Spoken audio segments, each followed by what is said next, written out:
My everyday life as Sarah is a serene picture beside my husband, John, and our little daughter, Grace.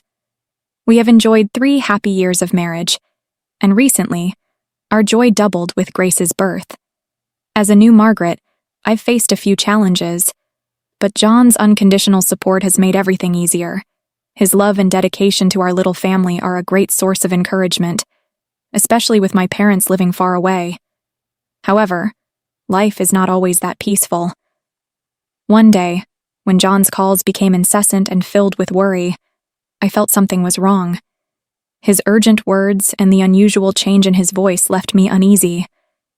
What had happened? Why was he so anxious? Let's go to the story now. Why are you entrusting our newborn baby to my sister? Every day my husband's calls interrupted my routine. His usually calm voice was now tinged with unexpected anger. I quickly tried to dispel the misunderstanding. Our daughter is at home, sleeping, I assured him, surprised. His tone shifted dramatically. Really? He exclaimed, confusion enveloping us as questions arose.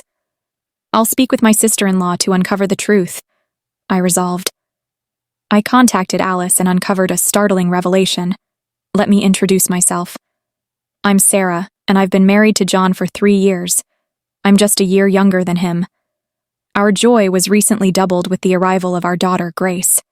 She epitomizes cuteness, but being a first-time mom has challenges.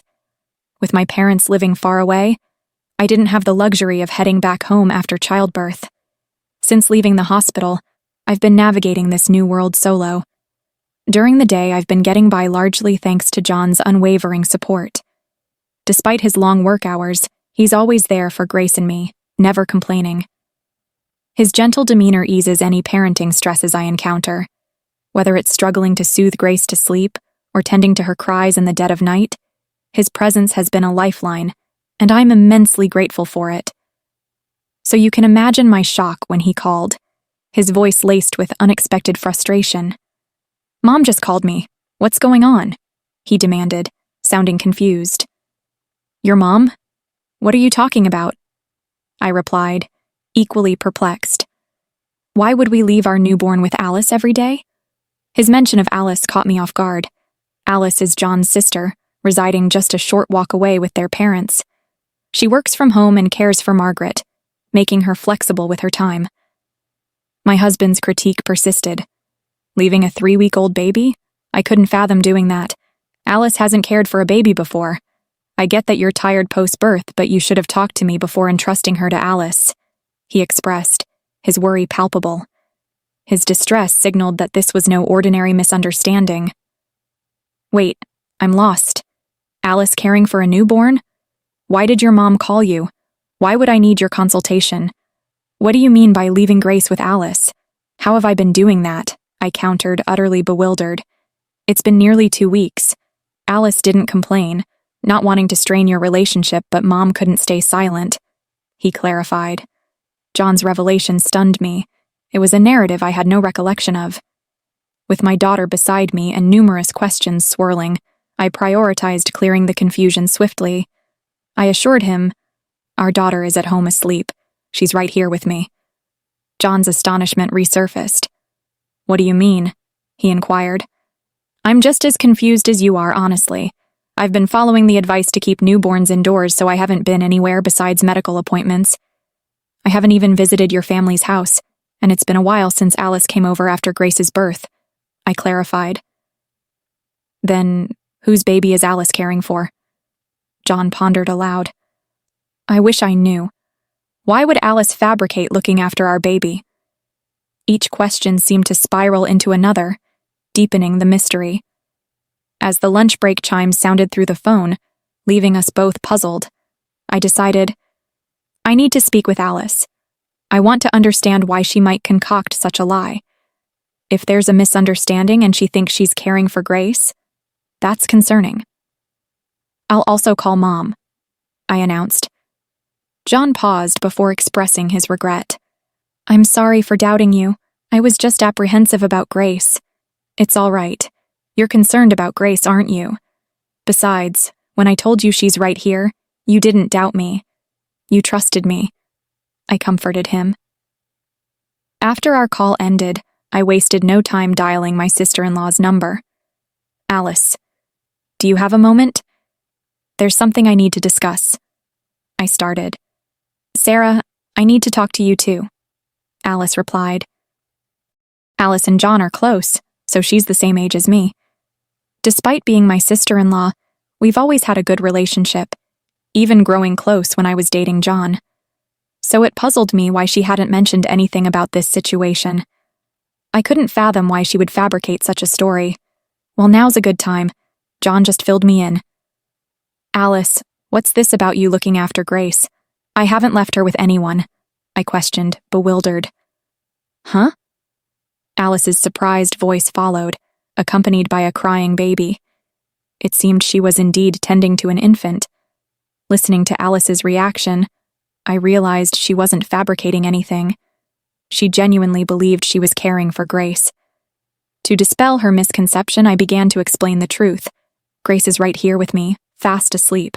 I'm baffled by all of this. But how did you end up with a baby, Alice? And why do you think it was Grace? I asked, seeking clarity. Alice replied, shedding light on the situation. Last week, Dad dropped off a baby with me. He said, Sarah seems overwhelmed, so you should assist her with the baby. This revelation left me dumbfounded. Then Alice disclosed another shocking detail. I was terrified because I've never cared for a baby. I hadn't heard from you, Sarah, and when I considered calling you, Dad warned, if you contact Sarah, she'll just stress out. Show some consideration for your sister-in-law. I have my responsibilities even when I'm at home. It appeared that Richard's deceit initiated this chaos, but the identity of the child Alice was caring for remained unclear. Confronting Richard might resolve the confusion, so I asked if he was home. Unfortunately, he's out at the moment. Lately, he returns home late in the evening, takes the child Alice has been tending to, claiming he'll return her to Sarah, then leaves again. He usually returns in about 20 to 30 minutes, Alice explained. Frustrated by Richard's manipulation involving my daughter and me, I felt compelled to address the situation head-on. I understand. I'll discuss this with John, but we might visit tonight, I decided before ending the call. I promptly emailed my husband, detailing what I had learned from his sister. We should ask Dad directly, he suggested. So, when John returned home, we went to my in-laws. Along the journey, John recounted his conversation with Margaret. Mom was also quite upset to discover that the child she thought was her grandchild wasn't. That's a significant shock. I didn't envision Grace's first family gathering unfolding like this. It's quite a complicated situation, he elaborated. Due to her back issues, Margaret hadn't met our daughter yet. I had hoped to introduce Grace to her once she was ready to venture out after a month, but now, I found myself disheartened that our introduction had to occur amidst such turmoil. Upon reaching my in-laws' home, we discovered my Margaret and sister-in-law appearing bewildered. As we entered, Alice said, John, Sarah, Dad mentioned he would return the child we've been caring for, but he hasn't returned yet. Understanding the situation, John intervened. I see, Mom. Despite the confusion, this is our daughter, Grace. With that, I brought Grace closer to my Margaret. Upon seeing Grace, Margaret's expression softened. She's adorable. She bears a striking resemblance to John when he was a baby. I'm thrilled to finally meet her. And Sarah, you've done remarkably well. I'm sorry you've been entangled in all of this, she expressed with sincerity. It's all right. I'm just as perplexed as everyone else, I responded. As I spoke, Alice said, I'm baffled too. Who is this child I've been caring for? I don't understand why Dad would lie like this. I've been putting in so much effort believing it was Grace. He should consider my feelings too. Alice's frustration mirrored my own towards Richard. Attempting to lighten the mood, John interjected, But Alice, you've met Grace before. You should have noticed it's a different baby. Well, don't all babies look alike? I thought something was off, but I assumed babies' appearances change quickly. Alice hastily defended herself. At that moment, our Richard returned. I'm back. Wait, why are John and Sarah here? His panic was palpable. The deception stemmed from him, and we shared disapproving glances, each silently accusing him. Struggling under the tension, our Richard began to stutter. "Oh, Sarah. It's been some time. What brings you here? Do you forget something?" He attempted to divert attention, turning to Alice. "Alice, what's going on? I asked you to check for forgotten items." I seethed with anger at Richard's manipulation, using my name and my daughter's in his deceit, and then shifting the blame onto Alice. I instinctively held my daughter closer, feeling the tension radiate through the room. My husband and sister-in-law shared the same sentiment, their fists clenched in frustration. I broke the silence, the anger evident in my voice. "Dad, seriously? Are you honestly saying that? This is beyond unacceptable, even for you." My Richard seemed startled by the intensity of my tone. My husband and sister-in-law echoed my sentiments, demanding answers. "Dad, explain yourself. Sarah has never left Grace with anyone. Why would you fabricate such a lie? There must be a reason for someone to care for a stranger's newborn, right?" "That's correct," Alice interjected with rapid-fire conviction. "You manipulated me into caring for a child. Who is this baby? I'm terrified. Even if it's my nephew's, let alone a stranger's, I won't tolerate it anymore." My Richard was speechless while we glared at him, demanding the truth. However, Margaret's reaction was different. She turned pale, murmuring, "No, can't be. You're not still involved with her." Her words left my husband, sister-in-law, and me stunned. My Richard began to sweat, feigning innocence. "What? What are you talking about?" he stuttered, attempting to deflect. But my typically calm husband had reached his limit. "Dad, enough with the act. You've been playing dumb all along? Do you think you can deceive us? We know you've been lying about everything." The room was filled with palpable tension, as Richard's facade crumbled. His attempts to dodge our questions only fueled our anger and determination to uncover the truth. "Just come clean." "Wait, John, please calm down." I attempted to intervene, but my husband persisted. "Dad, you've been manipulating Sarah and Grace to cover up your deceit, and you owe Alice an apology. Caring for a newborn is a monumental responsibility, even if it's your child. Consider how overwhelming it must have been for Alice, who has never experienced parenthood." Once he started, my husband couldn't halt his tirade. Despite whatever excuses our Richard might conjure, my husband remained steadfast. Perhaps realizing he couldn't evade the truth any longer, my Richard spoke softly, and then confessed the unbelievable truth. "That child is mine." At his admission, my husband's momentum dissipated, his mouth hanging agape in disbelief. Alice and I were equally stunned into silence. My Margaret shattered the quiet, her voice quivering, tears brimming in her eyes. "I knew it. You're still involved with her. I was foolish to forgive you before." "Involved with her?" my husband queried, puzzled. Our Richard's complexion paled even further. Ignoring him, my Margaret continued. "He had an affair. It happened around the time you two were getting married, about 3 years ago. He promised me he'd never do it again, and I forgave him. But now, that's why I thought Grace resembled John. She's his flesh and blood, after all. I thought she was my true grandchild." Unable to contain her emotions any longer, Margaret broke into tears. Witnessing her distress only fueled my anger toward Richard. My husband regained his composure, unleashing his wrath upon Richard. "You're despicable, Dad. You not only deceived us but betrayed Mom twice. How could you stoop so low? I can't fathom that someone like you is our Richard." Alice's incredulous response followed John's outburst. "What do you mean by my child? Are you joking? You had a child with your Olivia and left it with me? I can't believe this. How could you do something so despicable? I never want to see your face again." Alice's voice trembled with outrage. Despite his children's scathing remarks, our Richard chuckled and remarked, "Calm down. There's nothing we can do about what's already happened. Olivia didn't want to marry me or anything like that. She had no money, so she had to work in the meantime. I had to take care of the child." I couldn't bear witnessing Richard's callousness any longer. "Enough!" I interjected, my voice trembling with anger. "This isn't a laughing matter. A life has been brought into this world. Do Do you grasp the gravity of that at your age? My Richard seemed taken aback, losing his balance and falling to the ground. However, instead of offering assistance, John and Alice hurled insults. You worthless old man, you're no longer a Richard. I can't even stand to look at you. Get out of our sight, they exclaimed. Even with their fury, my Richard attempted to downplay the situation, saying, Don't say such things. My lips tensed as I stared daggers at him. I no longer have the patience to tolerate someone like you. Let's get divorced, I declared firmly. My Richard's smile vanished, his face contorting with wrinkles as he became serious. But didn't you forgive me last time? He pleaded. His attempt at manipulation was futile. Yes, I forgave you for your infidelity, but I won't tolerate your disrespect any longer, I retorted.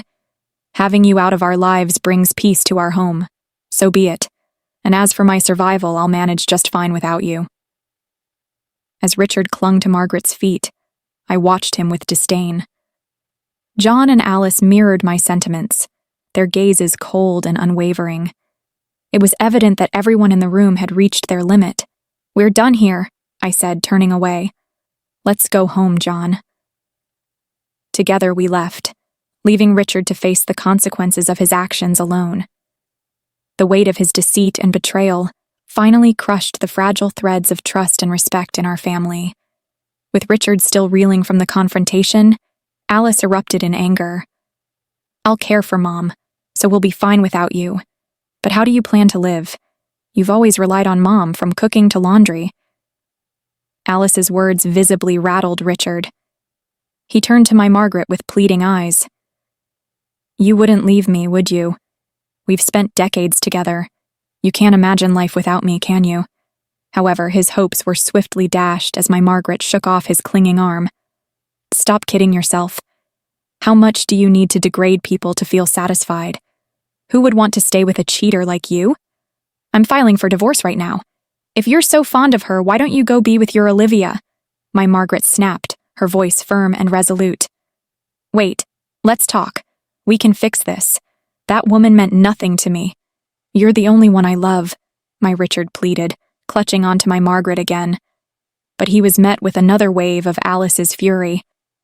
Talking to someone who refuses to acknowledge their mistakes is pointless. We're leaving this place soon and Mom is coming with us. Until we're gone, stay away from home, Dad. I never want to see you again. Now get out, Alice demanded, attempting to escort Richard out forcefully. When he refused to budge, John had to drag him away physically. Please, wait. Give me another chance, just one more, my Richard pleaded until the very end. But his pleas fell on deaf ears as nobody paid him any attention.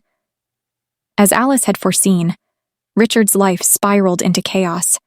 Struggling to manage even the simplest tasks, he could not tolerate his home's growing clutter and filth. Desperate for assistance, he turned to his Olivia, only to be rejected at her doorstep. It appeared she had no intention of marrying him either. With no one left to care for the children, Olivia could not work, leading to financial strain. She began pressing Richard for alimony, even resorting to legal action to secure child support. Meanwhile, my sister-in-law and Margaret relocated to an apartment near ours.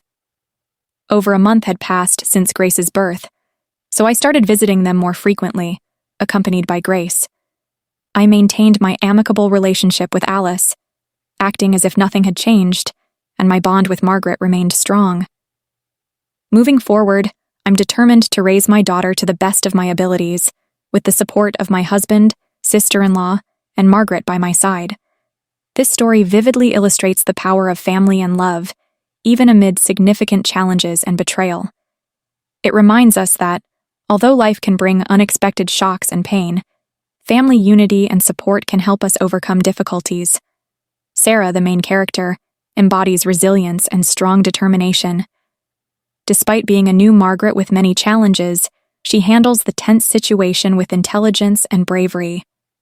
John, the devoted husband, though initially caught up in misunderstandings and worry, ultimately stands firm and protects his family from Richard's deceit. Alice and John's Margaret also demonstrate mental strength by refusing to tolerate further betrayal. Their determination to protect their family's honor and happiness is admirable. Although condemned, Richard serves as a reminder of the consequences of dishonesty and deception within the family.